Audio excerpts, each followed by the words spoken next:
Today we're going to talk about the new Netflix anime series, Drifting Dragons, so let's get started.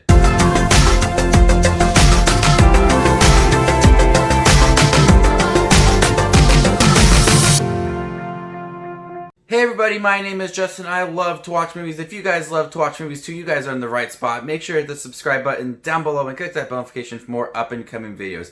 Today we're talking about the new Netflix anime series, Drifting Dragons. It's time to see what dragon tastes like. The crew of the airship Quinzaza makes their living hunting dragons. Succeed and the reward is riches and all the meat they can eat. This is a 12-episode anime series, about 25 minutes long, and this is probably one of the better anime shows that is brought to Netflix this year. I really liked Drifting Dragon. I loved the animation and the characters and the world building within the show.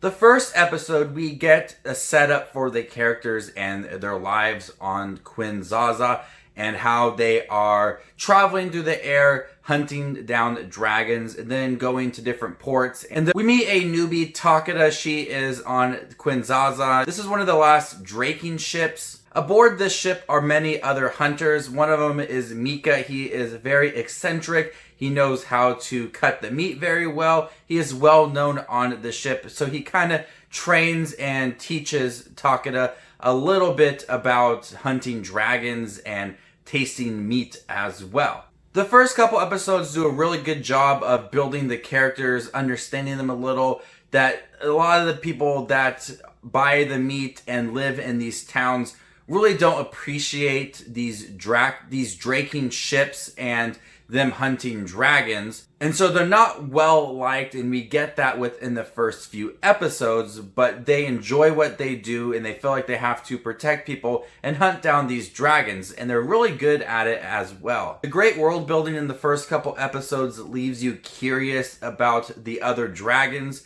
in this world and their daily lives and their structure amongst the ship. And the dragons in here, I love the scale to them. They're really massive dragons, so you kind of feel that sense of urgency to hunt down these dragons. Some may be really, really tiny, and some are really massive and are beautiful to look at. The animation is stunning in this show. And when they are hunting dragons and they know that they are going to kill this dragon, they are still amazed by the look of the dragon, and I'm with them. They look stunning.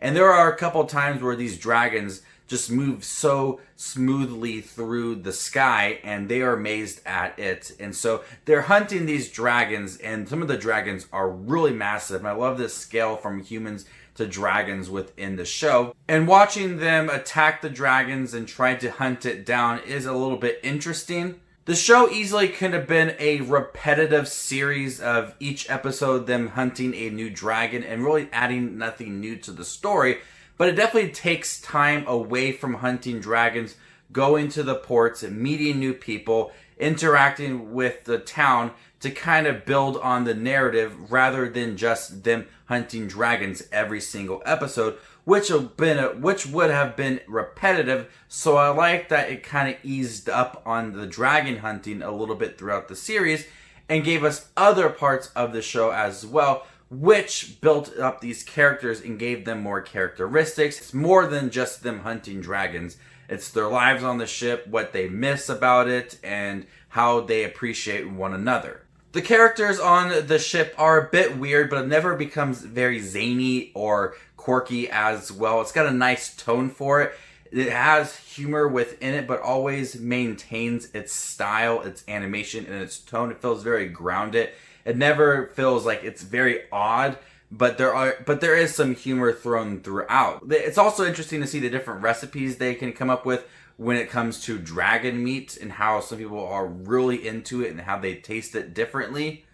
I felt that was a cool aspect of the show. When I saw the trailer for Drifting Dragons, I immediately got like a steampunk style, like Nausicaa in the Valley of the Wind, Castle in the Sky, kind of those movies from Hayao Miyazaki. I just got that vibe from the animation, and the animation works really well within the series. With its visuals, its interesting characters, its interesting story as well, this was a really entertaining series.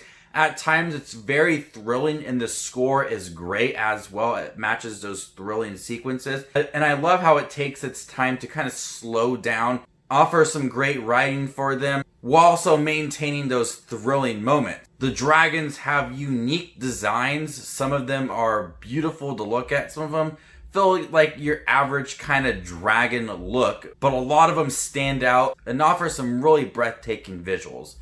Drifting Dragons was a huge surprise for me. I've been loving watching all of this Netflix anime this year, and Drifting Dragons is easily one of my favorites so far this year. I highly recommend checking out Drifting Dragons if you guys are into anime, you guys like Netflix anime, or just anime in general. I think you will appreciate Drifting Dragons. It is based off of a manga, which I have not read, and I would be interested in checking it out, but I really think that is a really fun show. I'm going to go ahead and give Drifting Dragons an A-. Thank you guys for checking my review for Drifting Dragons. It is on Netflix now, and stay tuned for more up-and-coming Netflix content. My name is Just Watch Movies, and you guys stay classy, YouTube.